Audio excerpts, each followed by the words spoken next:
Alright, good morning YouTube. In today's video, we're going to be talking about mental and physical fatigue and how it affects your bodybuilding training.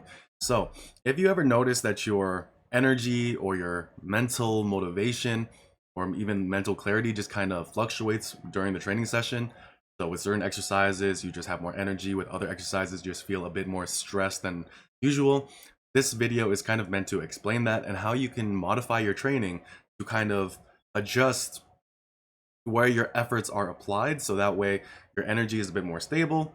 When you have these exercises that are more mentally fatiguing or taxing for you, that you actually have a little bit more in the tank so that we can get it done, and really understanding just how the order of priorities and order of exercises really affects your mental and physical fatigue. So let's get started with the video.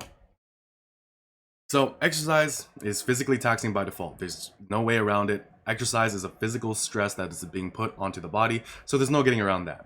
But it is very important to understand that not all exercises are equally fatiguing. So exercise versus exercise, meaning for some people, deadlifts are going to be the thing that just wipes them out. But for others, and I being one of them, deadlifts was something that I always kind of enjoyed, put on cruise control. It was never something that I felt like, oh God, I have to deadlift, or is my form okay, or anything like that. It was just very much like a vacation to Hawaii. I'm gonna have fun, I'm gonna have a good time, I'm gonna lift this weight, and I'm gonna make great progress.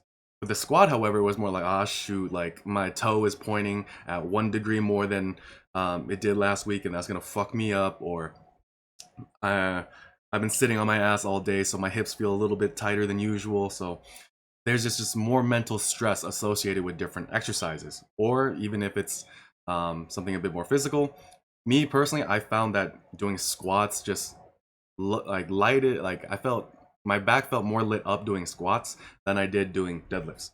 Maybe it was form issues, but even now that I feel more confident in my form, I still feel way more physically taxed by squats than I do deadlifts. So exercise versus exercise, things are not the same. Same thing with, let's say, compounds versus isolation exercises. A tricep extension is not going to tire you out the same way a bench press is. A light bench press variation, like maybe your close grip, your incline, your dumbbell, is not going to tire you out nearly as much as your max effort, full competition lift bench press. So exercises are not equally fatiguing, even though they are physically taxing by default. Next, not all exercises fatigue people equally. So even though I personally have a great time deadlifting, my body reacts very positively to it, and I react more adversely to squatting, that doesn't necessarily mean that's the case for you. For you, there might be exercises that you enjoy more, you feel more confident on, you don't really have so much mental stress or energy drain coming as a result of the exercise. And then as far as like how your body reacts to the exercise, you feel much better doing squats versus deadlifts, where I'm the opposite. So that's something that needs to be understood and addressed. So let's look more into compound exercises and fatigue. Compound exercises are more fatiguing because they allow you to use the most amount of muscle. So let's say a bench press, right? If you were to compare a bench press with a chest fly, you are going to use more, like, I would argue more of it, like, I mean, you can't really, let me backtrack. You are going to be using chest, shoulders, triceps, and other stabilizer muscles are involved in the bench press, but with the chest fly, you're mainly isolating the pecs. They allow you to lift the most amount of weight. You are going to lift way more weight on a bench press than you would a fly. And then they require the most technique, coordination, and neurological adaptation. Strength is a skill, and if you were to practice all day, you are going to find that if you, let's say, for example, like you have a hard ass of a father and he wants you to become the next Babe Ruth or the next Shohei Ohtani, and he has you go out to the field and do nothing but pitch and hit a ball all day long, you are going to start out, because you're warming up, and you're going to just do okay. Then you're going to do a lot better. It's going to be a lot more consistent. And then as you tire out, you're going to get worse and worse and worse, and he's about to take you home and beat your ass. Hopefully I didn't trigger anyone's traumas. But anyway, that's just the example. So because they require so much more technique, so much more coordination, so much neurological adaptation, you can't just do them for the entire workout, because as you continue to do compound exercises, you accumulate more fatigue. Your technique gets sloppier because you're tired. Your strength starts to disappear because you're tired. So that's why they are just more fatiguing. Another thing that they do is that they disproportionately tire out and damage your joints and connective tissues if overdone, and they can be overdone in a variety of ways. Too much intensity, too much volume, too much frequency. Frequency being the kind of the distribution of volume and intensity, but even then, let's say you just do it every single day, and even if the volume and intensity are somewhat moderate, just by the fact that you are doing it every single day might be enough to kind of put it over and make it damaging and tiring for you. Also, they vary in their mental fatigue and stress. So your level of technique or competence with the lift might factor into why you get just like disproportionately more tired just because you're thinking more about the movement. Your confidence and anxiety with a certain lift. So for example, when it comes down to certain exercises, whenever I approach the bar, I really just think to myself, I'm about to hit a PR. Like there's no ifs, ands, or buts about it. I've been training hard. I feel good. I'm gonna hit a PR. Whereas with other lifts, especially with the squat, I could be feeling good. I could have got 8 to 10 hours of sleep. I could have had 4 perfect meals a day with enough carbs, vegetables, and lean proteins. I could have been told by the love of my life that she has been fantasizing about me like for the past 2 years, and even then, I could walk up to that squat bar and not be confident about me hitting it. So I could have the best day in the world and still not feel confident with my squat. Next would be reluctance versus relaxation. So I love doing chin-ups. When I go up to do chin-ups, I feel very just relaxed, like I'm in the zone. I'm just like in a zen state of training. But when it comes down to, let's say, doing bicep curls, even just loading the bar and looking at it and accepting my fate of doing a bicep curl before would really just kind of make me think to myself, like, why am I here? Why do I exist? Am I here just to suffer?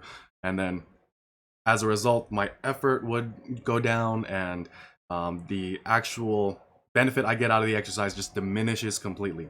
So if I know for a fact this affects you in some way, because everyone just has an exercise where they're just like, I know I need to do it, I know I need to get better at it, but I just freaking hate it. Like, especially if you're a power builder and you want to get better at the big three, the squat, bench, and deadlift, one of them you don't really like. I've met many who like are competitive powerlifters, and they literally put all their eggs in 2 baskets, and then the other one is just kind of like, you know what, that's just like icing on the cake of my total. And that's fine, but if you do want to maximize performance on these 3 lifts, you need to kind of address how they affect you mentally and physically in your program and in your training. And then let's look over isolation exercises. So isolation exercises, they are just less physically fatiguing just because they're not using as much muscle, they're not using as much weight, and they allow you to get more volume and more targeted volume. So when you do something like a deadlift, the tonnage that you're accumulating is kind of diffused across multiple muscles, low back, lats, traps, the posterior chain, so the back, spinal erectors, hamstrings, glutes, all that, right? So it's being kind of dispersed there. Whereas if you do a hamstring curl, it's using the hamstrings. But here's the issue.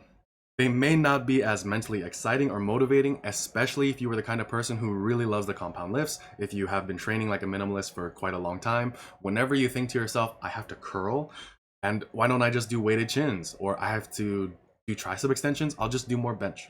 The reason why that's not going to work out in your favor is simply because you might be able to fit in more tricep or chest volume if they were isolated, but bench pressing is more than just those muscles. It's also the movement pattern, their neurological pathways, it's the connective tissues being worked in a specific way, angle. So overuse injuries can accumulate very quickly if you only do compound exercises, which is why physical fatigue needs to be addressed from that perspective. But let's look about the mental side of things. You are more likely to burn out, mentally burn out, from compound training, going heavy on the compounds for an extended amount of time, than you are if you train like a gym bro and did a lot of isolation exercises. There's a reason why gym bros don't need to deload, is because all they do is isolation exercises. What are they getting tired from? So that's kind of the idea there. Now I'm going to move my camera so that way you can see this graphic here. So there was this, I know it's meant to be like a time management and motivation thing, but I want you to kind of understand this in the context of training. So it's this idea of, if you only have so much time in a day, and that's represented by the jar, and you have certain tasks that you need to get done, how do you fit everything in? So it's like, okay, let's say you have like, family, kids, work, those are the big things, those are the big rocks. And then you're just like, okay, I can't fit in. I can't fit in any more big rocks like this. I can't do it. But can I fit in more sand? Yes, you can fit in more sand. Flows between the rocks, and he's like, okay, can I add water? He's like, cool. You add water. There's still you can fill up the jar. But let's say you reverse that order. You did the water, you did the sand, and then you did the rocks. You're not going to be able to fit in all the rocks. The thing is with training, you want to be thinking about this not necessarily with time, even though that is a factor, but more so with recoverability. So what you can recover from is going to be dictated by what you prioritize. So it's not about exercise order, like the rocks aren't your compounds, the sand isn't your isolations. That's not what this means at all. All it means is if you fill up the jar with mostly your isolations, right? You take up all of your mental and physical energy. So you're spending like 1 hour, 2 hours in the gym just doing isolations before you even touch a compound. And then you try doing some compounds, you're not going to be making that much gains. You're not going to be able to recover from it. What's the point of that? More so, it's about training priorities so that way you get your compounds done first. And then you start putting in what you can fit rather than trying to just shove everything in there. So let's move. Okay. So let's look about how this affects training. So compound movements and like isolation exercises, compounds, they make up the bulk of your training as they should. Whether you are a bodybuilder, a powerlifter, a power builder, doesn't freaking matter. Most of your training should be compound movements, but they are more physically and mentally taxing. Some exercises are more taxing compared to another exercise in your training program, and they might be more mentally taxing than another, and they might, and if you put them right after each other, the rest of the workout might suffer just because you put yourself in this mentally tired hole where the rest of your workout is just kind of you slogging through it, and you want to prevent that. With isolation exercises, they are put at the end to kind of top off your training. So like I said earlier, you might be able to fit in more tricep or chest volume, but actual bench press volume, because there's a difference in actual volume toward a muscle versus a movement. So you need to kind of see how you can make things fit. And then another thing is that they may or may not be mentally fatiguing, exciting, or motivating. So they might be skipped. If you are prone to skipping your isolation exercises because you do your bench, you do your overhead press, you do your chins, and then you look at the rest of your program and you look to yourself as like, oh, it's just bicep curls, tricep extensions, and lateral raises. I mean, I did all these big heavy hitters. Why do I need to do this? And you just go home. There are many lifters who do this, especially more so in the earlier years, like maybe the first 3 years, 5 years of training, where you think to yourself, well, I'm making all this great progress with my compound movements. Why do I need to do the isolations? I'm just going to go home. And to an extent, there's some value in that kind of thinking. Like, I'm not going to say it's like just inherently wrong, but I'm going to say that it's inherent for the, like, functionally speaking. But anyway, this is kind of like what you are dealing with in your training. So let's actually talk about how to move things around to make it less of an issue. So here are your training considerations. First, you need to accept that you are not going to like everything in your training. If you are training, not just working out, not just exercising, actually trying to accomplish a goal, you need to actually kind of just, embrace the suck and do what you need to do. There's no way around that. One thing that's very common is we like the goal. We like the goal of having bigger muscles, being leaner, having a bigger bench, and we like all these things, but we don't really like what the goal requires, and the goal requires dedication, hard work, consistency, and effort. So with weight loss, everyone wants to lose weight. Like, it's the most common New Year's resolution, I believe, besides next to reading. So everyone wants to lose weight, but no one likes to be in a caloric deficit. No one likes eating less. No one likes eating healthier. No one wants to replace their chocolate bars with oranges. I mean, I low-key like oranges a lot, but that's a whole other issue. Everyone wants certain bigger muscles, but they hate doing direct work for it. I have many clients who have told me that the number one muscle I want to build are my shoulders, my arms, whatever. But they hate doing direct work for it. So it's a very common issue to kind of find, right? So how do you mitigate this? You find the minimum effective dose. Do enough that you can tolerate and works. This is the most important thing. Because if all you do is what works, it might not be sustainable if you can't tolerate it and enjoy it. And then it's like, okay, it worked for a week, but you need to be trained for the rest of your life. How are you actually going to do that? So that's why you can't just do what works. But here's the thing. You can't just do what you tolerate either, because let's say, oh, I need to actually do my bicep training. I'm just going to do one set of biceps every time I every time I do my upper body sessions. And then you do that and you get literally no benefits from it. What was the point? You need to do enough that you can tolerate and works. So Make sure it works first, and then kind of play around with your level of tolerability, and then make sure that they just kind of balance out over time. The next thing that you can do is don't put mentally taxing exercises back to back if it ruins the rest of your workout. So some of you are going to have that kind of mental fortitude to just train, right? Some of you will have that. But if you do not, it's something you need to contend with. You're not a bitch for trying to modify, adapt, improvise, and overcome. You are more of a bitch if you just say like, oh, I need to toughen up, and then like you just fucking crumble against your own will. So that's something you need to take into consideration. So let's say you will have a workout program that has you squat, bench, and deadlift in the same session. If the squats and the deadlift are two lifts that you just really like, let's say the squat stresses you the hell out, like it stressed me out, and the deadlift is something where you're just like, fuck, I'm so weak on the deadlift, I suck at it.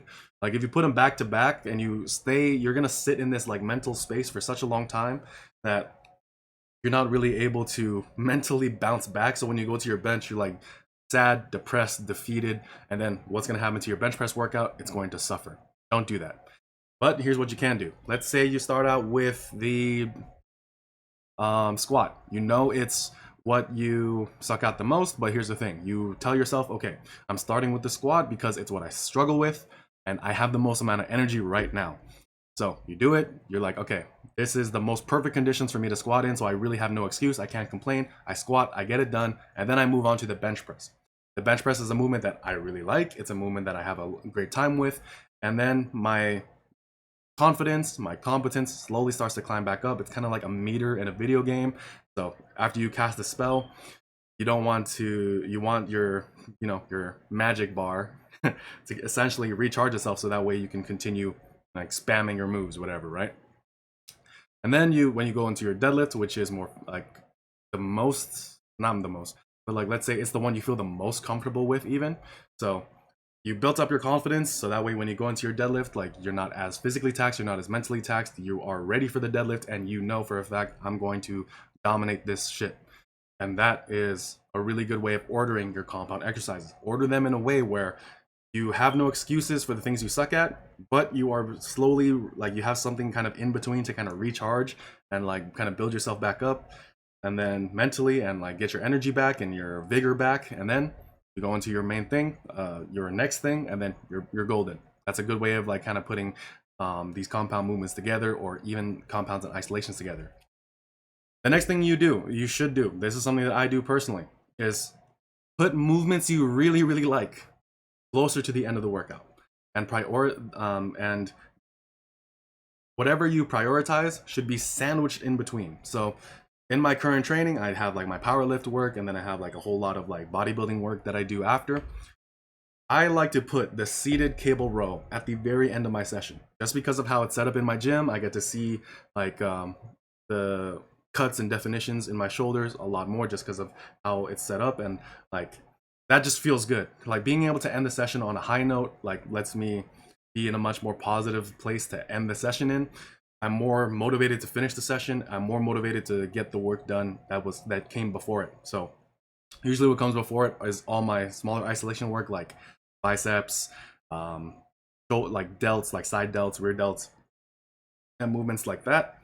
And you might argue, like, isn't that going to damage your performance on the seated row? And honestly, I haven't really noticed that, because it's machine work, it's isolation work. But also just because I freaking love the seated row. So when I see that that's the next thing I'm gonna do, I don't care how tired I am. I'm gonna go balls to the walls with it, just because I enjoy that movement, just because I like seeing how my muscles look in the mirror across from the seated row. So I structure my workout in a way where my mental excitement, like it never really goes past this point, because I think you should be relatively calm and in a state of zen, but you want it to be fairly constant too. So you don't want to have these really high peaks and really low valleys. You want to have something that, even though it does like undulate, fluctuate, or whatever, you want to make sure that it's not just you go really hard in the beginning and then you crash down at the very end, where all the other things that do matter are put, but because you just crashed like you went so high in the beginning and just crashed and burned, that point in time where you get to the other things that matter in your training, they're just not getting as much hard work. That is something you need to modify and work around, and these are just some recommendations for that. If you do implement this properly, what you're going to notice is that your workouts are going to go more smoothly. You're going to fit in a little bit more. Your work ethic and the effort you apply is going to be done in a way where you have the most physical energy when your mental energy is kind of low. You have the most mental energy when your physical energy is low. So that way they kind of compensate for one another, and you can mentally push through when you're physically tired, and you can physically push through when you're mentally tired. So if you were to do that, that means you accumulate high quality volume throughout the entire training session, and you build a lot of muscle, and you work freaking hard. That's it for this video. My name is Carlos the King, stanstrength.com. Please like, comment, and subscribe. I really hope you found this video useful, and I'll see you in the next one.